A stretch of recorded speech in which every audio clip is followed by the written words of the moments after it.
All right. Well, thank you all so much for joining us for Armchair Travel to Rome. Tonight, we're visiting Rome, the Eternal City.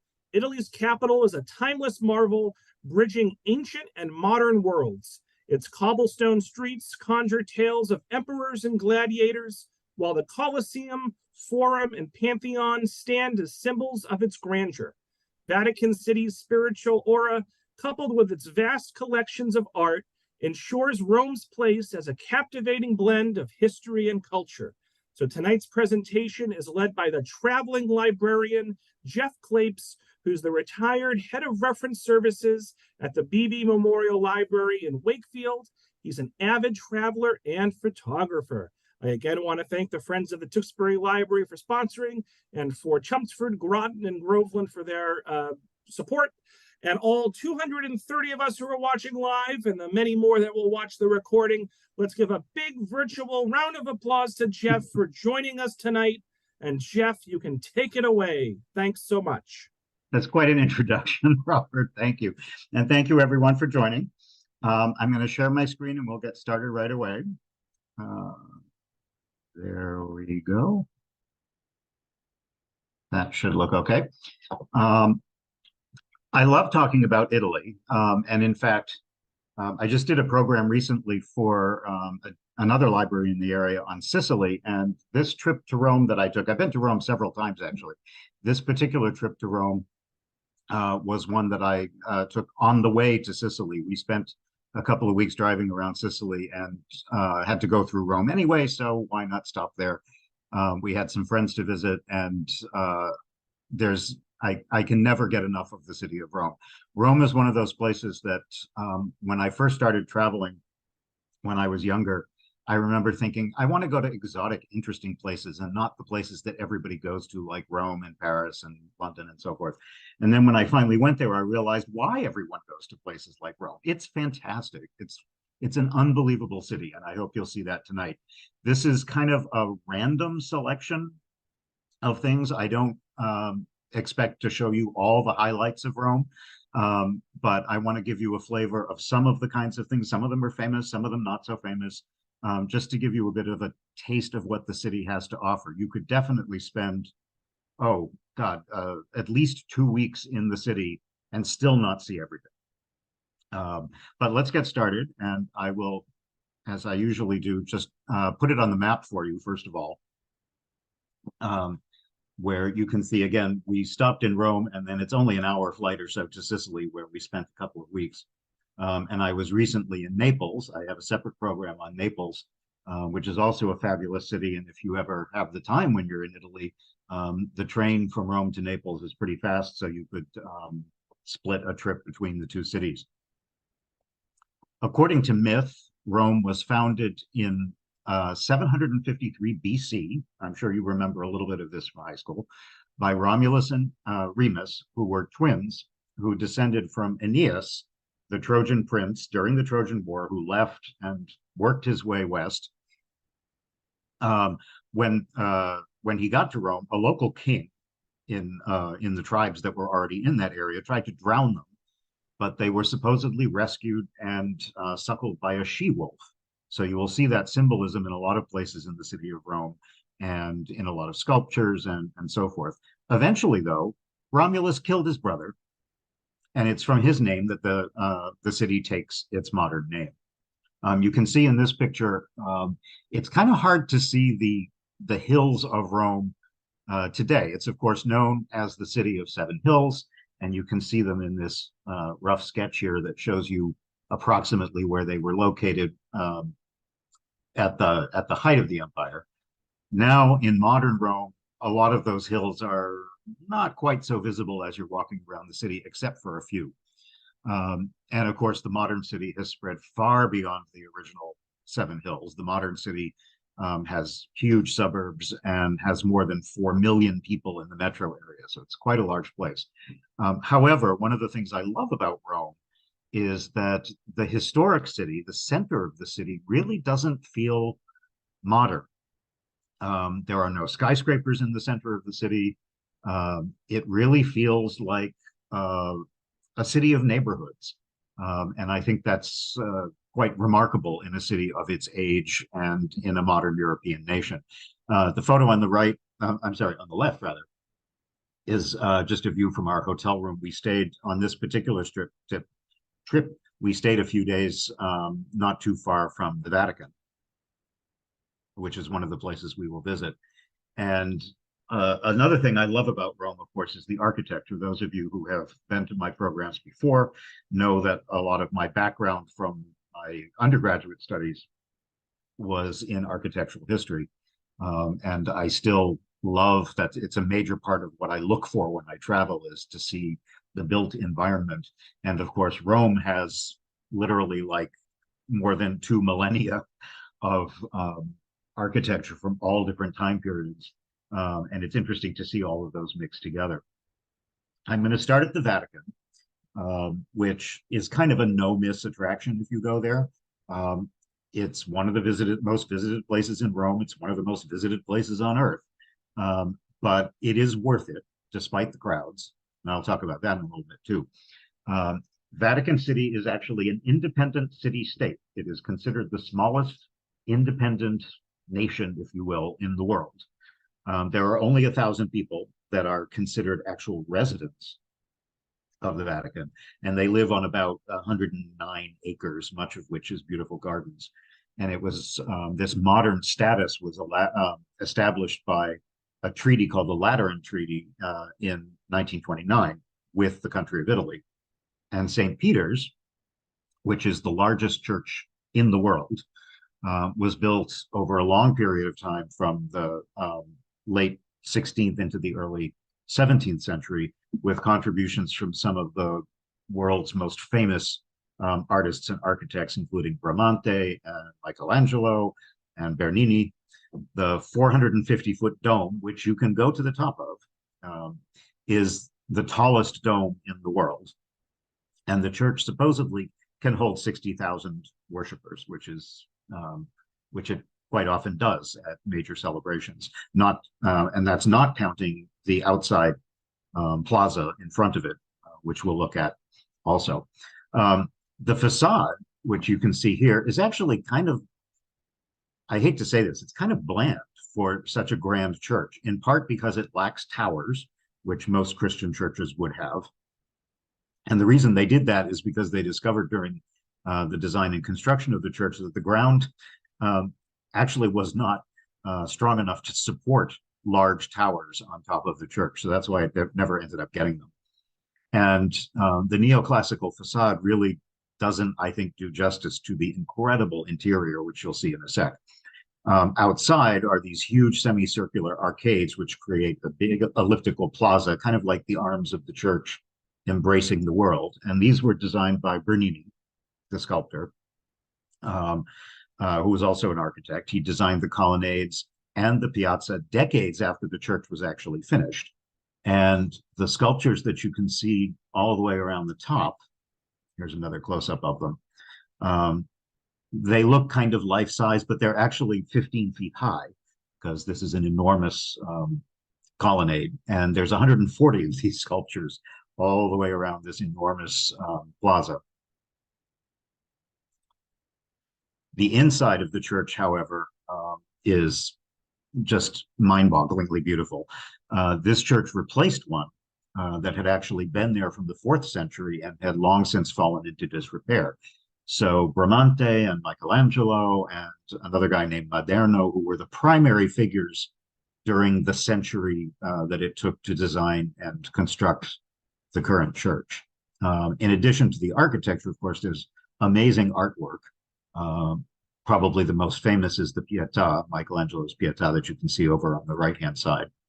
Here's a close-up. It's in the very first chapel to the right, and he sculpted it in 1499. And you may have heard a story. It's 50 years ago now, but it's still a pretty big thing in the history of the church. In 1972, there was a man with some sort of mental illness who attacked the sculpture with a hammer and actually did considerable damage to it. So actually now if you go there, it's protected by bulletproof glass and so forth, but you can still you can still definitely see the beauty of it. An interesting tidbit is that one of the things that got damaged is Mary's nose. And so what you see now is actually a reconstruction from a piece of stone that came from the back of the sculpture. So the equivalent of a sculptural marble skin graft, if you will, to actually repair the sculpture with stone that actually is integral to the piece itself.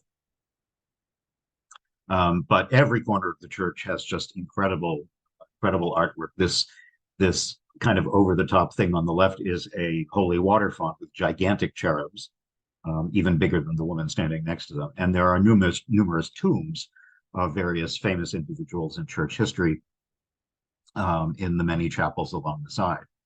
The dome, which is certainly the most prominent feature when you get to the inside, was worked on by a number of different architects and wasn't really completed until 1590.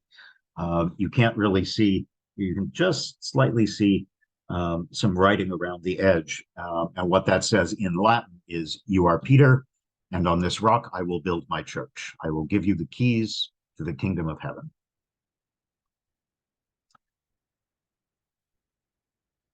And much of the interior was done by Bernini, who was one of my favorite sculptors of all time. I'm going to show you some other works of his a little bit later in the program, including he also did this incredible bronze baldacchino. This is actually bronze, what you're looking at here, the dark sculptural thing. It's 95 feet tall and has these incredible twisty columns that hold the canopy over the altar, which is directly under the dome.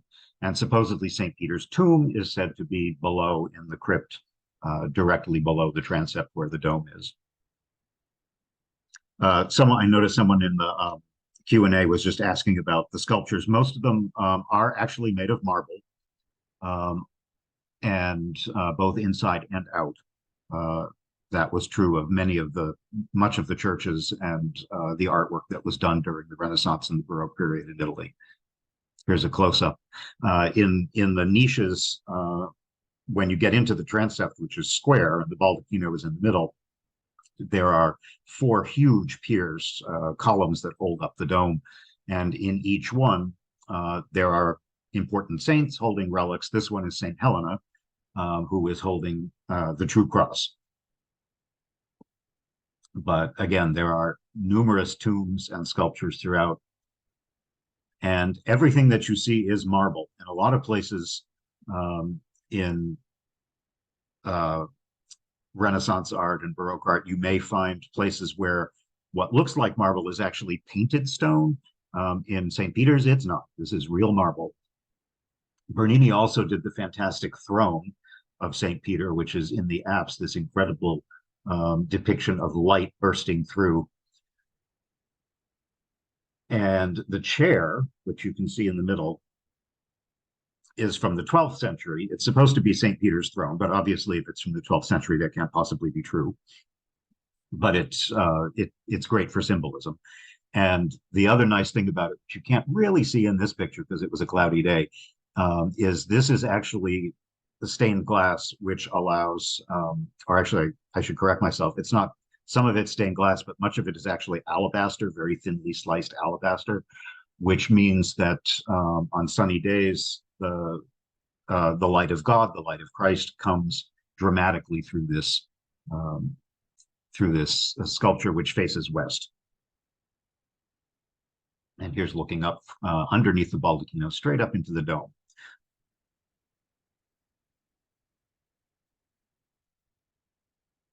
This is an unusual Egyptian-style tomb, which is a monument to the royal stewards.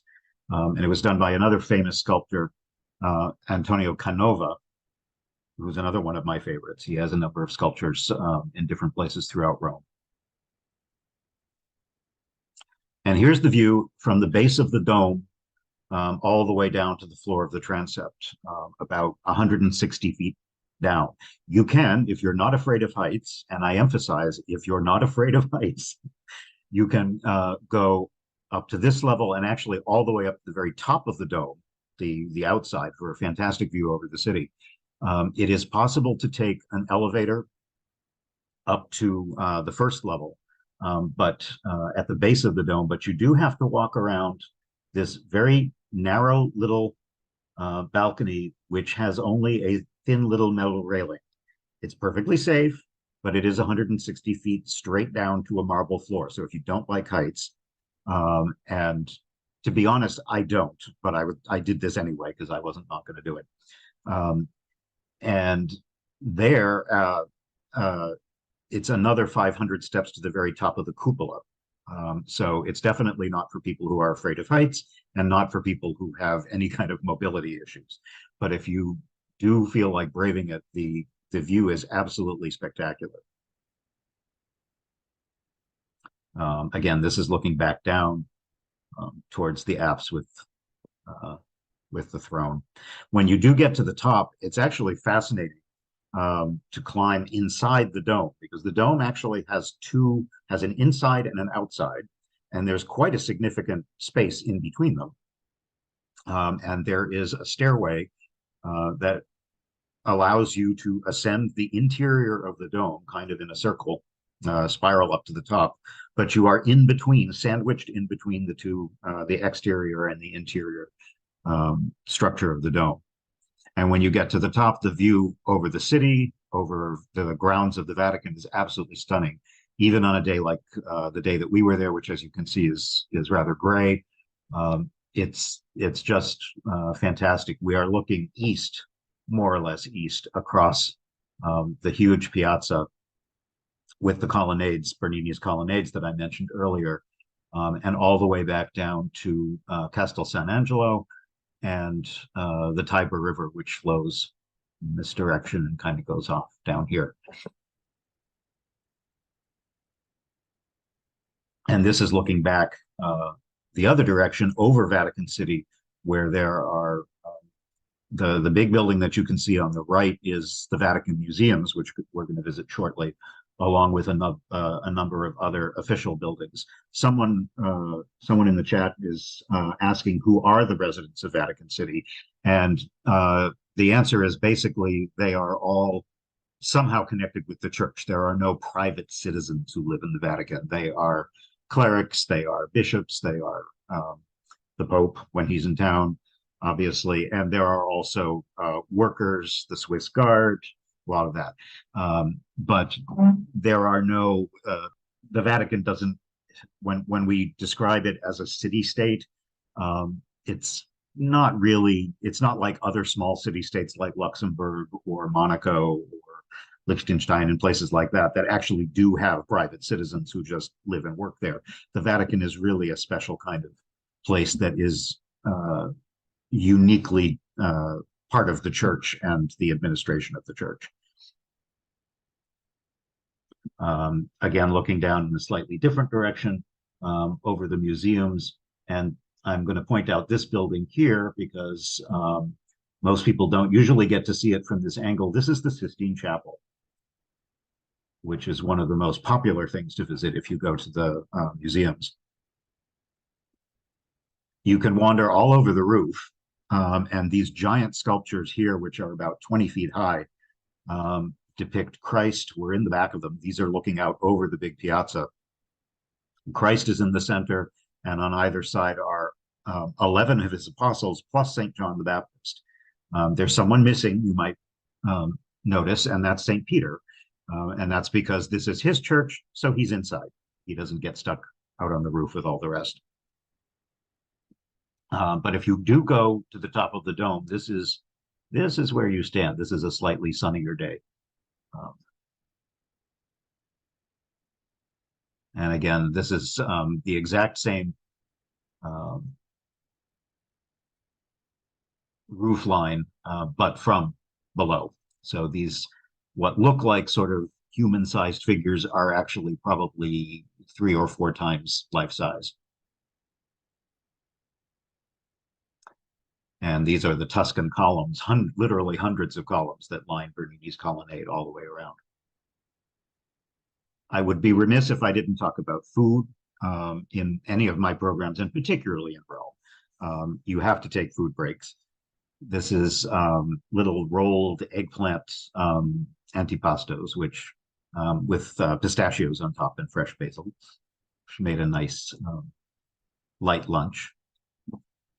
And I just, one of the joys for me of walking around Rome is just seeing the incredibly beautiful architecture, much of which is very golden in color, ochre. It's very warm colors. And if you're lucky enough to have a sunny day, it lights up almost from inside. All of the different eras of architecture with their very warm tones. But it's a monumental city. And so in addition to all the cute little neighborhoods, most of them are linked by huge boulevards and massive public works that were done over different time periods in its long history. This is the Piazza del Popolo, which is an enormous pedestrianized square with these two paired churches. And the road in between is the Via del Corso, which is one of Rome's biggest shopping streets. A very long, straight shopping street, part of which is pedestrianized. And when you get here, you end up in this enormous plaza, which is not terribly far from the Spanish Steps, between the Piazza di Spagna, which is at the base, and the Church of Trinità dei Monti at the top. It is so named because at one point, the Spanish embassy used to be here when Italy was controlled by the Bourbon dynasty. Now it's a very popular meeting place, although you may have been reading this year, Rome had, or Italy in general, much of the Mediterranean had incredible amounts of tourism this year. And it has caused a number of problems, partly just because of the crowds and partly people just not knowing how to behave. And so I believe, I forget exactly what the regulations are now on the Spanish Steps, but they no longer allow people to just kind of hang out because it was causing so many problems with tourists misbehaving and causing disturbances and trash and so forth. But it is a very dramatic place, as is the plaza below it.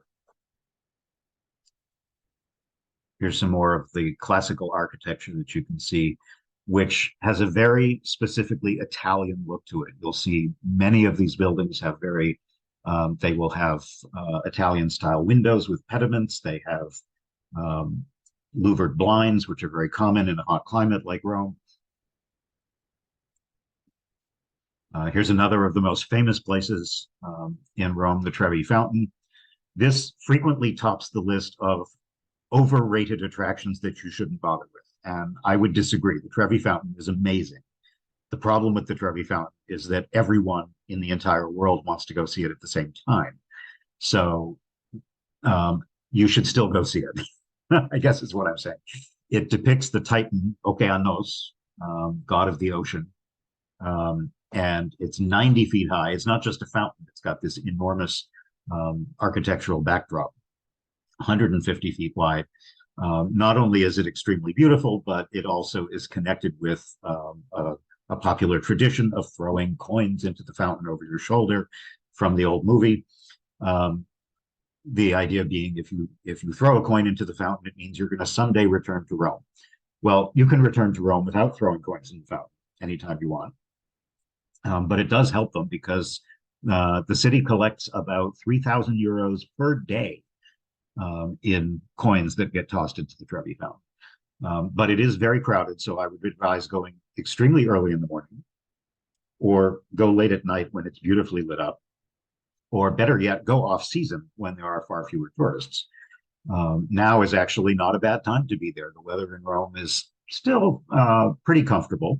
And you'll find far fewer tourists in the early spring or the fall than during the height of summer. Oh, and speaking of tourists misbehaving badly, I think it was just maybe a month ago, I read some ridiculous article about, they actually had a video.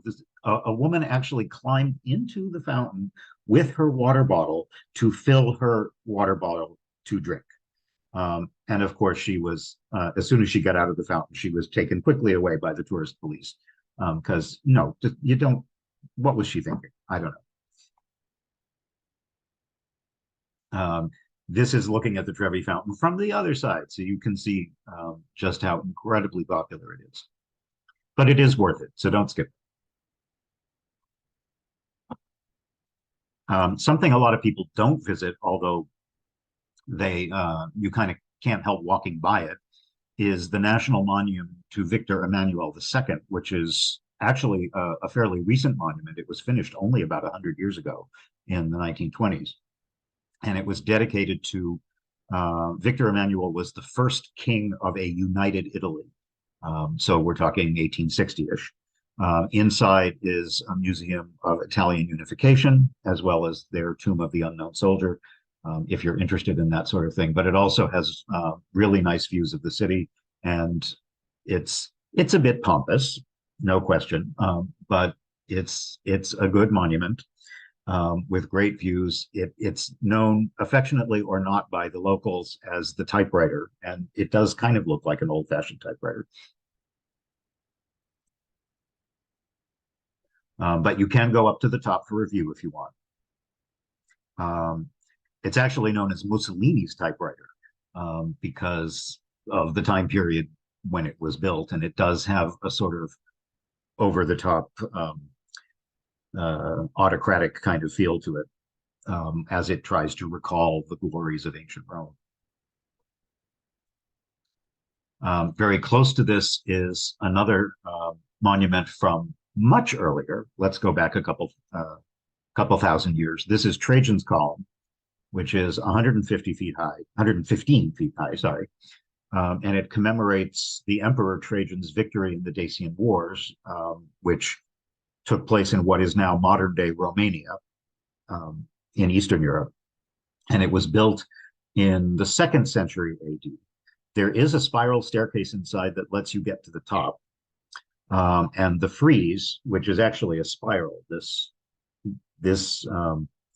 tells the story in sculptural form of the entire history of the emperor's victory in these wars. If you unroll it, it's 600 feet long. And they have actually done this at the Museum of Roman Civilization, which is on the outskirts of the city, where a cast of this frieze is actually laid out horizontally. So you can actually see the entire thing at eye level and look at the entire sculpture. The column is immediately adjacent to Trajan's Forum, which was built about the same time. And really the last of the big imperial fora that were built during the Roman Empire. The domes in the back are not part of it. These are two very Baroque style churches that were built much later in the 18th century. And another place that I think you shouldn't miss is the Capitoline Hill, one of the 7 hills of Rome. This was completely redone. The top was chopped off and redesigned by Michelangelo in the 1500s, and now is a complex of very well-known museums that form sort of a complex around a monumental stairway and a plaza, where here you can see one of a statue depicting that founding myth of Romulus and Remus that I talked about. And right behind this is the Roman Forum. This is one of several fora in Rome from different time periods, but this is certainly the biggest and by far the most famous. You could easily spend a whole day wandering around the Forum. Here's the Temple of Antoninus and Faustina, which was built in the 2nd century AD. He built it for his deceased wife, but it was then later named for both of them after they both died. Inside the columns, so this was originally a temple-style building, and you can see there's a facade hidden behind, and that's because many centuries later, they stuck a Christian church inside. And that's another of the things that I love about Rome is the many layers that you see. Again, we're talking about sometimes going back 2,000 or more years, and then on top of that, you have things from the Middle Ages, you have things from the Renaissance, from the Baroque period, from the 20th century, and so on and so forth. Here's the Temple of Castor and Pollux, which was built in 500 BC. And on the right is the Temple of Vesta and the House of the Vestal Virgins from about the same time. The cult of Vesta, who was the goddess of the hearth in Roman mythology, was very big at that time. And there was a huge palace right next to where this temple is now, with a courtyard where the Vestal Virgins lived. And here's a general view looking down the Forum from behind the Capitoline Hill all the way down to the Colosseum, which kind of closes it off at the far end. And this is looking back the opposite direction, where you can see the Arch of Septimus Severus. This is known as the Via Sacra, which is the main road going through the Forum. The kind of blocky building here is called the Curia, which was the Senate building, built in the year 44 AD by Julius Caesar. And it's one of the few buildings in the Forum that really survived mostly intact and not altered over the centuries. It's more or less what it looked like when it was built. And then behind it, you can see the museums of the Capitoline Hill, which is quite a bit higher, and the typewriter off in the distance.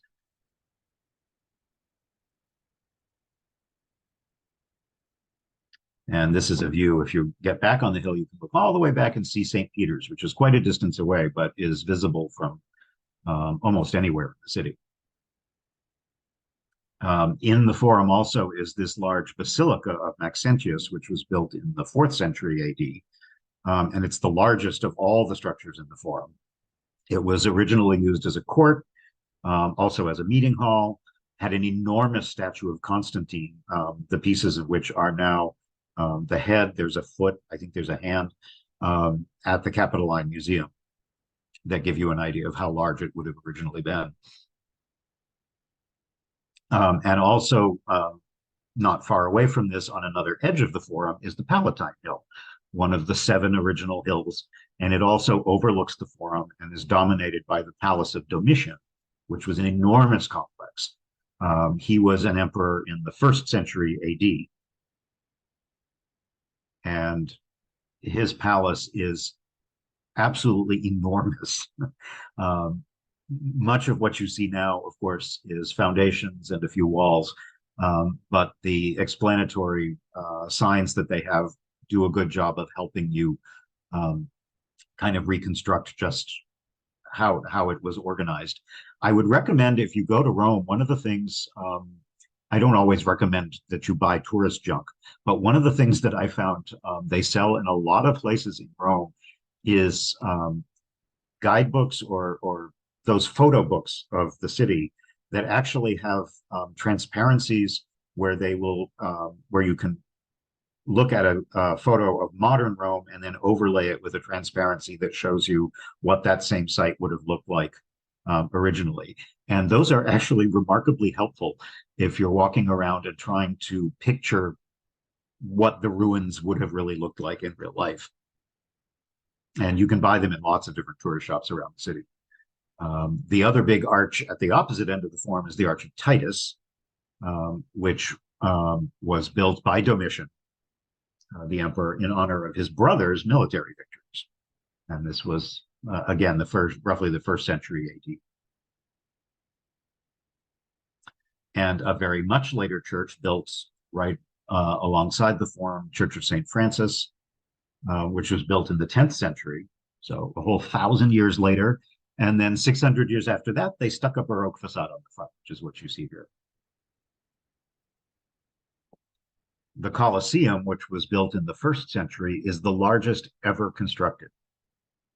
And it was built under Titus and Vespasian. Supposedly, it could hold about 80,000 spectators, and it's 160 feet high and about, it's an oval, it's not round, so it's about maybe 600 feet long and 500 feet wide. You can visit the interior on tours. Don't do what another of the stupid tourists did this summer. I think he was British.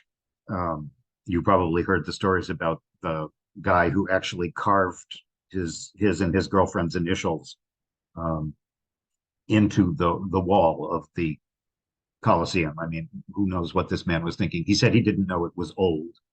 and that it wouldn't be a problem. But anyway, he got, I think it was a pretty hefty fine of something like 5,000 euros. So again, don't do that when you go to Rome. Here's just wandering the city.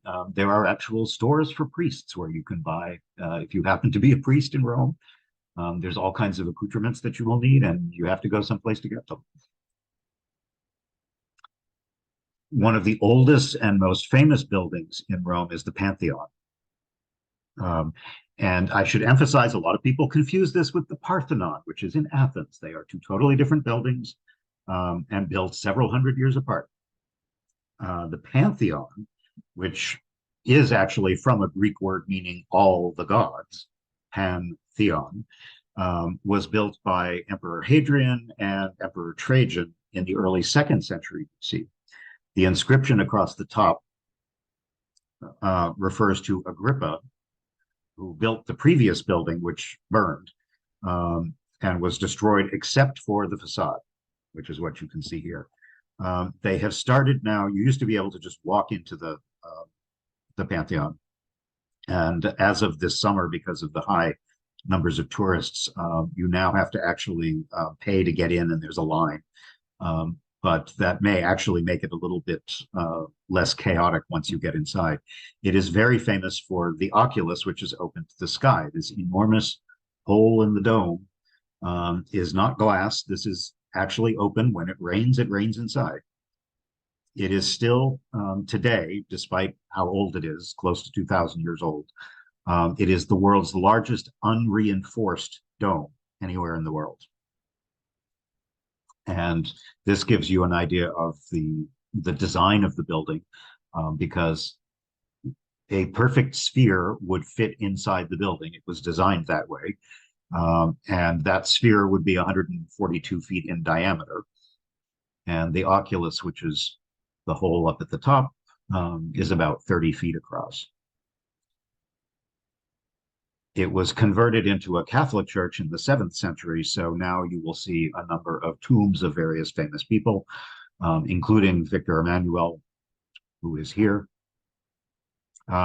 If you've been to Paris, you may know there is also a Pantheon in Paris, which was built much later, but is a similar concept. It's an enormous monument with a huge dome, designed to be the resting place of the country's greatest honored people. And this Pantheon here in Rome is the same idea. This is Piazza Navona, which is a long, skinny plaza, because it was originally Emperor Domitian's stadium. So that's why it's a long, skinny thing with kind of semicircles at either end. And now it's completely pedestrianized, full of beautiful cafes, and there's a number of important sculptures and gorgeous Baroque churches along the sides. Here's one of the sculptures. This is one by Bernini. We'll see a lot of Bernini as we go on. This one was constructed in 1650, and it is known as the Fountain of the Four Rivers, representing the different rivers of the ancient world. And this is another of the major churches, St. Agnes, from the 17th century. A fun thing to do if you are wandering Rome is, in addition to trying to hit all of the big highlights, make sure you just peek in any neighborhood church as you're walking around. And of course, there are scads of them. There's a church on seemingly every block. And you would be amazed that you can go into the tiniest little church and stumble upon an incredibly important artwork that's just hidden in a neighborhood Catholic church. And that's a good example of that is not too far away on this same plaza is San Luigi dei Francesi, which is a 16th century church. Very beautiful inside, as you can see, over the top Baroque designs with lots of gilding on the ceiling. But you would never know that once you get inside, there is a cycle of 3 incredibly important and quite large paintings by Caravaggio, with the calling, the inspiration, and the martyrdom of St. Matthew. You can see two of the 3 here. Rome is also a modern city, very, very well known for its style. And this is a shoe store. I just love the way they displayed stuff in this store. Plan to dress up when you go to Rome. And even then, you're going to feel like a schlup because the Italians they know how to dress. Even if all they're doing is throwing on a pair of jeans and a t-shirt, they look fantastic, every one of them. This is the sun setting over the Tiber. We're looking west towards the Vatican. And it's worth walking around St. Peter's at night because, of course, everything is lit up. Everything's lit up all over Rome. But St. Peter's in particular is extremely beautiful at night. I need to show you some of the Vatican museums because they are also one of the most important, not just as historical site because the buildings are historic, but in terms of Rome's art museums. And in fact, in terms of the world's art museums, the Vatican has one of the most spectacular collections anywhere on the planet. And you could easily spend 2 full days just going through these museums. The problem I have with them, and if you've been, you probably encountered this yourselves, is massive crowds. You can wait for a huge, and the lines to get in start like 2 hours before the museum even opens. And their ticketing system I find kind of annoying because they seem to give preference to tour groups. So there's huge numbers of buses and people, 50 people following someone with a flag around the museum. And it can be very frustrating, which is another reason I recommend going off season if you can. This is, once you do get in, this is the first century Roman bronze pine cone, which was once a monumental fountain. And now it's in a courtyard near the entrance. It is one of the largest and most visited museums anywhere in the world.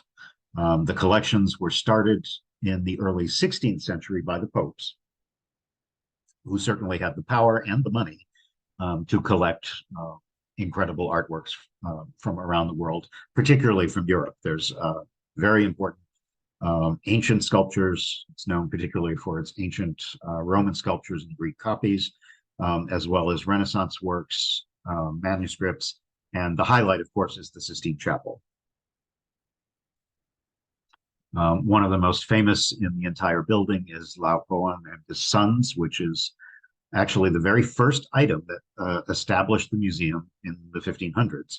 This is actually probably a copy of an earlier work, but even so, it's an incredible tour de force of marble. Laocoon was a Trojan priest. This is going way back to the Trojan War. He was a Trojan priest in the city of Troy, and when the Greeks came with the Trojan horse, he was very suspicious, and he warned them that they should set it on fire because he thought it was a trick. This did not sit well with Athena, the goddess, who was actually, of course, all the gods had taken sides in the Trojan War, and Athena was on the side of the Greeks. So because of that, she punished him along with his sons by sending a serpent to attack them and drag them into the sea and drown them. There are other versions of the story that say it was Poseidon or Apollo who did it, but that's the way mythology goes. In any case, the sculpture is absolutely spectacular when you think that this is stone. Apoxyomenos, which is another Roman copy of a Greek original, shows a Greek athlete scraping himself clean. If you remember from your ancient history classes, Greek athletes tended to oil themselves up with olive oil. And once they were done, they had special little blades that they used to scrape the oil off. And that's what, if he had all of his arms, it would be clearer that that's what he's doing here. And there's just an incredible collection of artworks from all kinds of different eras. This is Artemis of Ephesus, a fertility goddess from Ephesus, which is now in Turkey. And an entire colonnade full of famous heads. and not so famous heads. The architecture in the building is, in and of itself, is spectacular. And there are numerous galleries where the history of Italy and different battles line a corridor that I think must be a good 300 feet long. Another of the most famous sculptures is the Apollo Belvedere, which is another Roman copy of a Greek original.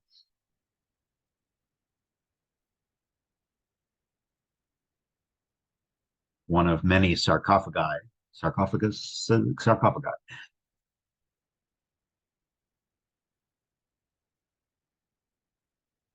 This is that map gallery that I was talking about, commissioned by Pope Gregory VIII in the late 16th century. And so each of the frescoes that you can see in the little panels along the side shows a different part of Italy in extreme detail. And every corner of the museum is elaborately decorated.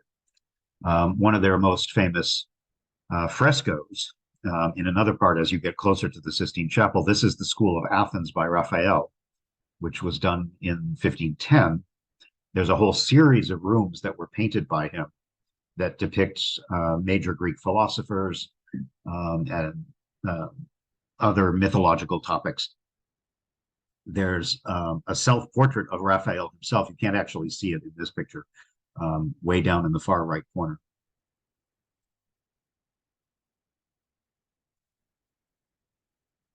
The Vatican Museum actually has a gift shop, believe it or not, where you can buy things like postcards and gorgeous art books and art reproductions and even little Pope mobiles if you feel the need. And this is the famous staircase at the modern entrance to the museum where you first come in. It was actually built in the 1930s by Bramante with a double helix. People can actually, depending on which level you're on, you can actually go up and down without seeing each other. But it's a spectacular staircase. It was not actually designed by Bramante, who was a Renaissance or Baroque sculptor and architect. It's named after another staircase elsewhere in the complex that was built and designed by Bramante in 1505, and that was also a double helix. So this was kind of a companion work, and it's memorialized by giving it his name. When you finally get into the Sistine Chapel, that's not 16, it's Sistine, and it's named for Pope Sixtus IV. In the late 1400s, he oversaw the renovation of this chapel, and he brought in famous painters of the time like Botticelli and Ghirlandaio to do some works on the walls. And then in the 1500s, a little bit later, under a different Pope, Julius II, is when Michelangelo came in and completed the ceiling. He returned maybe 20 years later or so to paint the monumental Last Judgment that's on the back wall. Here you can see the very famous creation of Adam. They did a somewhat controversial restoration, which was completed about 20 years ago. And it's worth it to look at some art history books to see the difference between the damage that the centuries of candle smoke and other kinds of pollutants had done to the texture of the fresco. Fresco is, of course, incredibly difficult to restore because it's not painted on top of a surface like an oil painting would be. It is actually painted on wet plaster. So when it dries, the pigment actually becomes part of the wall. So it's a much more difficult prospect to try and restore and clean it. But you don't have to think about any of that because you can just go out for lunch and have something, a selection of antipasti like this and a good glass of Italian wine. Another church that is very important, but not that many people go to it because it's kind of off to the side. There are 4 major papal basilicas One is obviously St. Peter's. There's another one called St. Paul's outside the walls, Santa Maria Maggiore, which is also quite beautiful, and then this fourth one, St. John Lateran, which is another church that goes back to the 4th century. It was, in fact, the first church in Rome, in the city of Rome.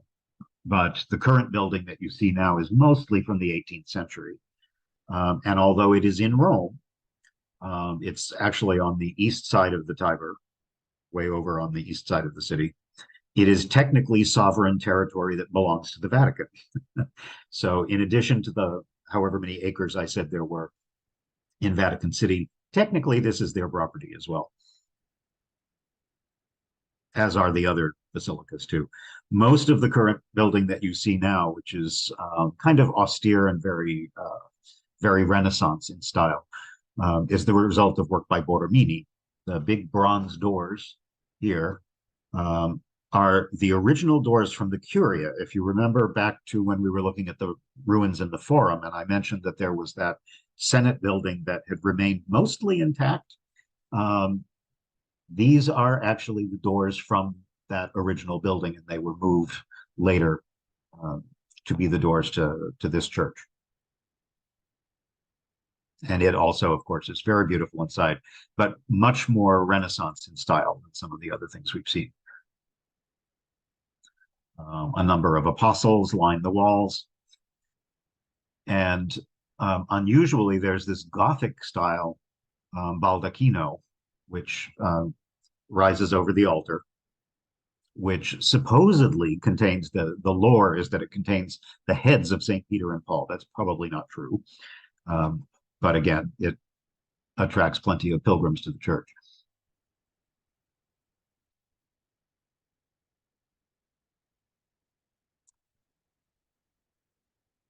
And as we head towards the end of the program, I'm going to take you to probably my favorite place in all of Rome. It's very well known, but it's kind of lower down on the tier of things that people go to see. It's the Galleria Borghese, which is one of Rome's best museums. It's small, and it's from the Borghese family. It's in the Borghese Gardens, which is a beautiful public park, one of Rome's largest, and it's well worth going just for that. They have an amazing collection of art that the Borghese family collected over many years. And it is their palace, a country villa, which at the time it was built was actually kind of on the edge of the city. Now it's surrounded by suburbs and the park and so forth. Borghese was a cardinal, and so obviously very wealthy, very powerful. And he built this palace, this villa in the early 1600s and filled it with the most unbelievable collection of art. This is a little casino outbuilding, which was used as an aviary. They raised birds for the villa's kitchens. But now you can tour the villa to see the incredibly beautifully decorated interior, even without the art collection. It's an amazing building. There are about 20 rooms. And many of the pieces of art that you see were actually designed for the spaces inside the building. But it's the collection that is the big draw. And for me, the reason it's one of my most favorite places is that there's an incredible collection of Bernini sculptures. Some of his most famous works are here. These are actually not his. This is Antonio Canova again. Remember, we saw one of his tombs in the Vatican in St. Peter's. He was a major sculptor much later in the late 18th, early 19th century. And this is Pauline Bonaparte, who was Napoleon Bonaparte's sister. Here she is reclining on a recamier. But it's Bernini who was really the star in this museum. He was only in his early 20s when he was commissioned to do a number of works for the Borghese family in the early 1600s. And this is his David, as in David and Goliath. So he did this in 1623. It is life-size, or even slightly larger than life-size.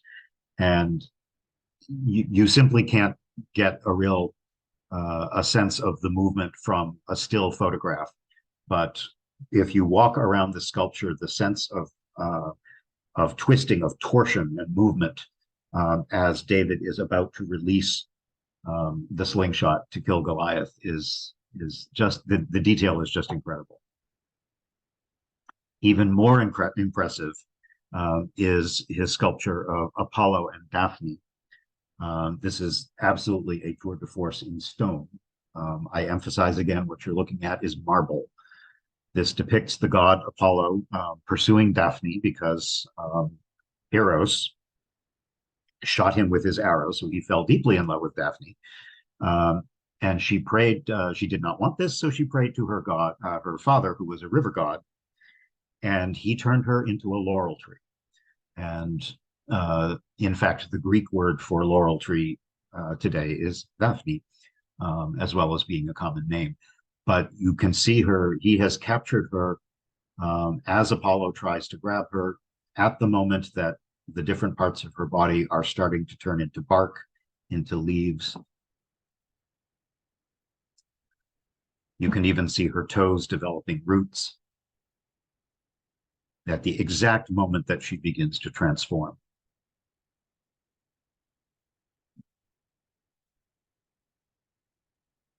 All from marble. And probably the most famous work of Bernini anywhere is also housed in this gallery. This is the Rape of Proserpina by Pluto. In the Greek version, it's Hades and Persephone. The Roman gods more or less paralleled the Greek gods with different names. So she was the daughter of Zeus and Demeter. And when Pluto, or Hades, opened up the ground, he fell in love with her, opened up the ground.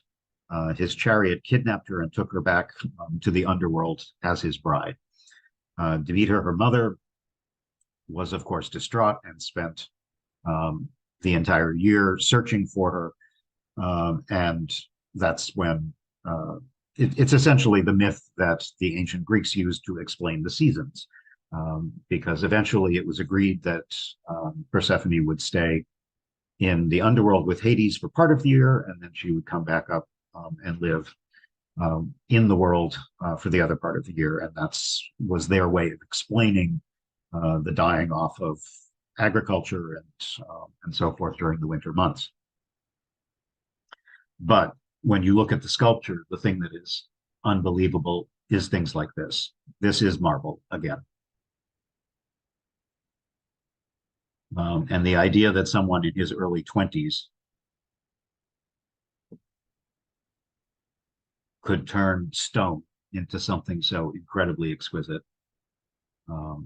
it gives me chills just to look at it. So although there are unbelievable numbers of museums to see in Rome, if you have the time, a nice thing about this museum is it's not too big. You can spend maybe an hour and a half would be enough to see most of what they have. So it's not someplace that you have to spend all day. And I would highly recommend that you put it on your list of things to see. It has some other weird stuff, like these three sleeping cherubs from an unknown sculptor from the 17th century. And a few important paintings. These two are Caravaggios, both around the early 1600s. He was a contemporary of Bernini, but a painter instead of a sculptor. This is David with the head of Goliath and St. John the Baptist. And I'm going to end with another incredible Bernini sculpture. I'm sorry if you're feeling over Bernini. I told you he was my favorite. This is another one of those little churches that you could easily miss, but it has one of his masterpieces. This is Santa Maria della Vittoria. The exterior of this church is completely unassuming. You could easily walk by it without paying much attention. But inside is the ecstasy of Saint Teresa of Avila in Spain. And this was specifically designed in one of the side chapels, and it depicts the saint being pierced by a golden sword, which symbolizes the love of God. It's held by an angel. And it actually is a little apse that sticks out slightly from the wall, which allows, there's a, a window over the top. I can't think of the word. Skylight that allows sunlight to come in and actually enliven the sculpture, particularly again on a sunny day, but even on a cloudy day, it's gorgeous. Here you can see it just tucked off in this side chapel, one of Bernini's most famous works, just stuck in the corner of this otherwise unassuming church. Just around the corner is the Fountain of Moses with a parking lot of millions of motorcycles in front of it. This was a public fountain, which used to take water from one of the city's many aqueducts that brought water into the city as far back as ancient times. And, oh, I forgot, I am going to take you to one last church. This is Santa Maria Maggiore. Remember, I told you there were 4 of the papal churches. This is another one of them, which was started in the 5th century, but is obviously much later. You can see from what you're looking at. And it's kind of weird because it's the facade is stuck in between these buildings that look like they could be hotels, or these were actually church offices for the sacristy and the bishops and so forth. It has the highest bell tower in Rome, although the style is completely incongruous with the rest of the church. But what makes this church a little bit different from the other ones that we've seen is it's full of mosaics, very early ones, mostly showing Old Testament scenes. So rather than frescoes and paintings from later time periods, there's some beautiful mosaics, and the ceiling is completely covered with gold. Under the baldacchino is a crypt of the Nativity, with a relic which is said to be from Christ's crib, and it's also the burial site of Saint Jerome, who is the one who translated the Bible into Latin. So that's another reason why this is a particularly famous church. And for me, it's also a pilgrimage spot because Bernini, who I've been showing you all along, is buried here. So he died in 1680, and this is where his tomb is. Here we are having a delicious dinner with a friend of ours who lives in Rome. A delicious, I think this is just eggplant salad, as I recall, a nice cold eggplant antipasto, and the typical salad that you can get that has fresh basil, delicious tomatoes, and fresh mozzarella, which is a good way to end an afternoon of touring. So I'm going to stop there, stop my screen share, and now let's take a look at some questions. Oh, there's a few. Let me make sure.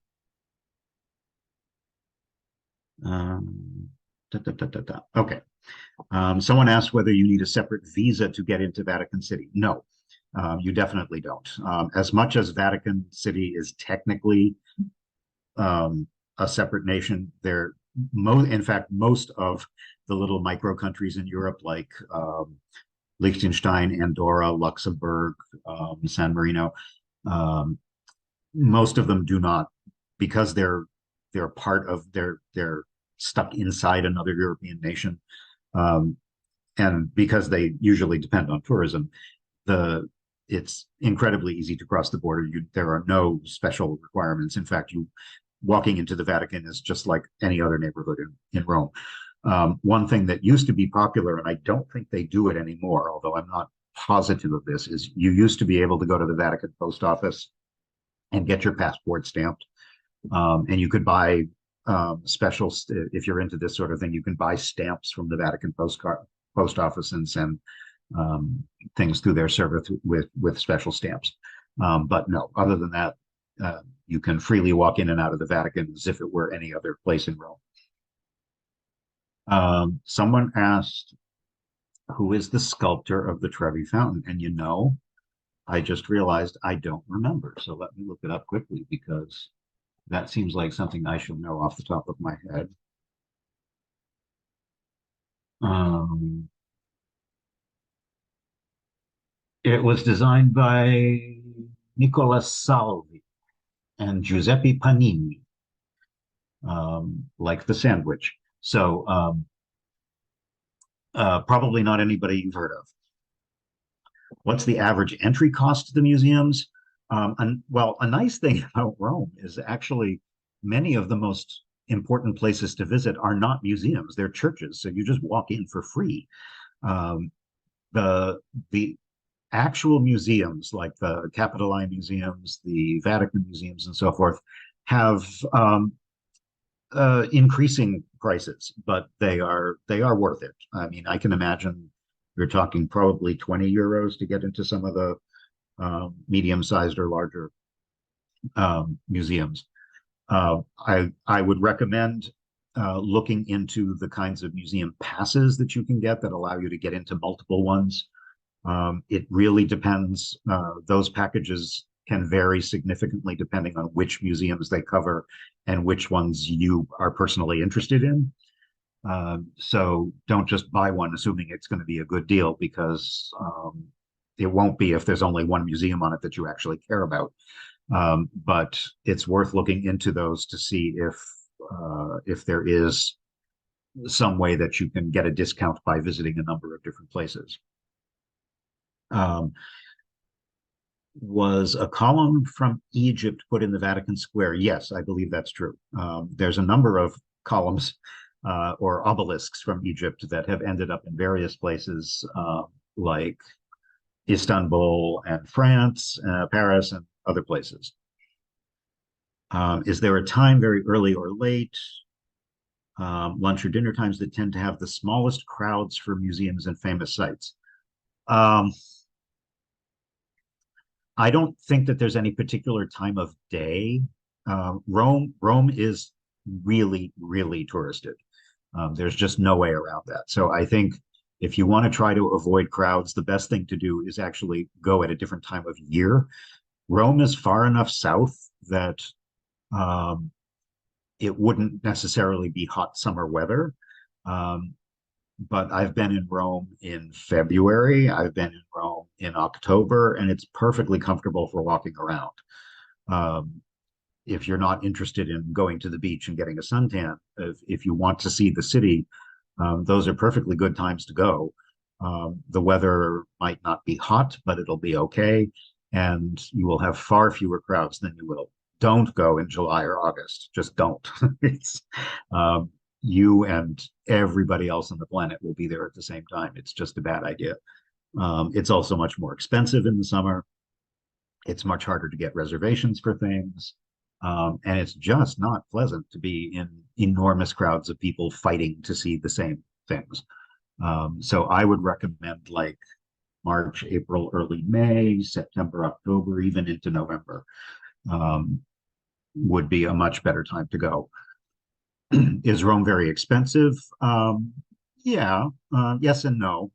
You can find relatively inexpensive hotels and guest houses. If you look, you can certainly find places for around, certainly under $150 if you're not interested in a big international style hotel. You can spend a lot of money there if you want, but it's not really necessary. And again, so much of what I find enjoyable about Rome is just being there, wandering the streets, enjoying the street life, window shopping, getting a gelato and a coffee or whatever. Restaurants can be extremely expensive or not. You can eat in all kinds of inexpensive places too. So be flexible that way, and you don't have to spend money in Rome. But compared to a lot of other places like Eastern Europe, for example, or South America, yeah, it's Western Europe, so it's going to be a little bit more expensive. What camera did I use? Let's see. I think at the time I have a Panasonic Lumix with a nice telephoto lens. I think that's what most of my photos were, although recently I've been taking more and more photos. I still take a camera when I travel because sometimes you just need a camera with the bells and whistles. But smartphone cameras are improving so much that I have found that I can take pretty good photos with my smartphone. But most the photos in this particular presentation were taken with a Panasonic, an SLR. What is in my background picture? Oh, you mean in Zoom? That is, we have a house in Greece, and this is the area where we stay when we're in Greece 3 or 4 times a year. And this particular picture is taken from the terrace of the restaurant of a friend of ours, which has delicious food and a glorious view of the sunset. How did I get interested in traveling? Yes, art history was my major in college. So that's why I tend to, and in fact, my focus was architectural history. So that's why I tend to see the world through those eyes a lot when I'm traveling. Where and how to find the Appian Way. You can easily get to the Appian Way by bus. You can see aqueducts pretty close to the city. And I want to say the easiest way to get to the Appian Way is to take a local bus, which takes maybe 20 minutes. You could pay for a tour if you want, but you really don't need to because it's so close. Take one of the city buses. A little south of the city, there's a beautiful stretch of the original Appian Way around where the catacombs of St. Cecilia are, which are also well worth visiting. They're a little on the outskirts of the city, but they're not that far away. And that's the easiest way to see the Appian Way. Do people smoke? Much less than they used to. Surprisingly, Southern Europe, Italy, even Greece, believe it or not, the rates of smoking have dropped significantly over the last 10 years or so. Indoors, smoking is not allowed. You will find if you're outside in outdoor cafes, you will find cigarette smoke. But my impression is it's nowhere near as bad as it used to be, even outdoors. Is pollution a serious problem for the ancient buildings? Yes. It must cost a fortune to keep the paintings. Yes. And take an army of people to maintain them. Yes. How do they fund this never-ending task? I don't know the complete answer to that question, but some of it is tourism dollars, some of it is the cultural ministry, and some of it is stuff doesn't get done. There are the big, well-known monuments get a lot of attention, of course, but there are literally thousands of churches across Italy that could probably benefit from a lot of restoration. So it's a perennial problem, and I don't know how they're ever gonna be able to keep up with it. Can you do an armchair travel to Greece? Yes, I have many armchair trips to Greece, and I don't have any particular ones coming up soon, but if Robert or any of the other libraries that I do programs for want to do one, I'm happy to. Were the ancient buildings painted in colors in ancient times? In Rome, no. In Greece, yes. And it's kind of funny because we tend to think of ancient Greek architecture as this pristine, beautiful white that symbolizes democracy to us. We built all our buildings to look the same out of white marble and so forth. But the originals, yes, they were elaborately painted. But don't forget, Rome is several centuries later, and many of the buildings we saw tonight are even later. They were built in the Renaissance. They were built in the Baroque period. So although they were emulating the style of ancient Greek architecture, they did not have the color that the ancient Greek ones did. And that is quite likely because by the time they were looking at those buildings, it had long since disappeared. So people didn't really realize until the last century or so that many of the ancient monuments actually were brilliantly colored. It was assumed they were white because that's what the ruins looked like. Are the streets full of families late into the evening? Yeah, well, it depends on the time of year. But yeah, Rome has an amazing street life. There are kids playing ball and couples strolling and families. Yeah, it's a very safe city to walk around as long as you take sensible precautions about your belongings and stuff. It's definitely not a place where you have to worry about violent crime against tourists. Just watch your wallet and your camera and things like that if you're in a crowd. But other than that, it's got really enjoyable street life, but at all hours of the day. It's a big city, and the Italians eat late, so they are often very out very late.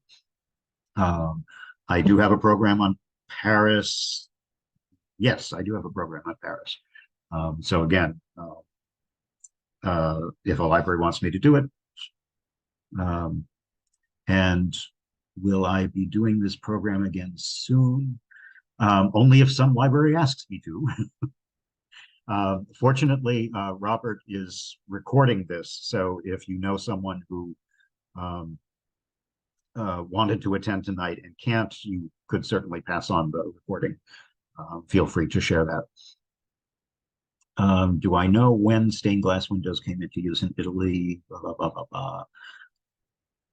I don't know the answer to that question. I could probably do some digging and find out for you, but that is not something I could answer off the top of my head tonight. But feel free to email me. Robert's going to send the email, send the recording out to anyone who signed up for the program, and he can include my email address as well. So if there's any questions that didn't get answered, or if you think of anything else, do feel free to email me and I'll do my best to answer them. So Jeff, the minute I popped up on screen, a couple more questions dropped in. But so folks, let me say this. We just hosted Jeff in June for one of his Greece programs on Macedonia, but we'll certainly be hosting Jeff again, whether it's Greece or Paris or something else. I promise. We'll probably get Jeff back as early as January. So keep your eyes open for that. Speaking of Paris, though, we do have an armchair travel presentation in 4 weeks on Wednesday, December 6th. I guess that's 5 weeks. On Wednesday, December 6th, we're going to Southwest France. So not quite Paris, but we're going to Southwest France. And that's going to be with a gentleman named Jack Holmes. So that'll be Wednesday, December 6th, 7 o'clock. Information about that will be in the email tomorrow as well. I promise, as long as he's not traveling, I will book Jeff for January. And Jeff, did you want to answer those 3 last questions very quickly? The Sicily presentation is not on line. You know what I can do? I will send Robert a link to the Wakefield Library, where I used to work, has a number, not all, but a number of my programs recorded on their YouTube channel. So that it's only a selection, but it would at least give you a few options. I do have a program coming up in 3 weeks on the 21st of November. I will be doing a program on Oman, which is one of the lesser visited places. It's I love that program. It's a really interesting place in the southern part of the Arabian Peninsula. And the only problem with that is it's an in-person program. So it's not on Zoom. It's going to be at the Winchester Senior Center. But if any of you happen to be in that area, I will send that information to Robert as well. So when he sends out an email tomorrow, he can include that if anyone's interested. Yeah, will do, Jeff. Just send me an email before 11 o'clock tomorrow morning. Okay, will do. I don't know if we have enough time for you to answer this question, but Ruth wants to know, what other cities do you present about? Give me 1 sec. Are we up to 40 yet, Jeff? What's the number? I'm going to give you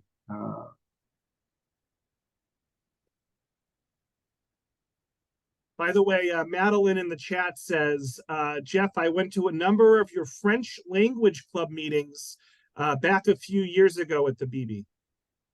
Oh, that's why that name sounded familiar. I am going to put in the chat. Oops. No. Copy, paste. It's rather long, but that is a list of all the programs I currently have available. So you are welcome to pester Robert if any of those look Yeah, appealing. I don't know if I want to share this list or not. Let me 1 second. Let's see. Oh, did I send that only to? You did. That's okay. I'm sorry. Okay, That so didn't go to everybody. I just I shared it with everyone else. Okay. Okay. But between the last 3 years or so, whether it was Tewksbury on its own or in conjunction with Chelmsford, I feel like we've hosted Jeff at least 20 times. Oh, so yeah. so many I of think these things we've already done, but I know some of them we've folks already done, but some folks are just discovering us now, Jeff. So that's okay. Yep. But anyway, let's give Jeff a big virtual round of applause for a wonderful job. He always does such a thorough job. I truly appreciate it. He's great with the Q&A. We will see Jeff in the coming months. Look for an email from me tomorrow with the recording, with the feedback survey, with information about some other upcoming presentations. I'll also include Jeff's email address in case you have any additional questions. But folks, thank you all so much. And I hope everyone enjoys the rest of their night. Thanks again, Jeff. Thanks everyone for coming. See you next time. Bye-bye.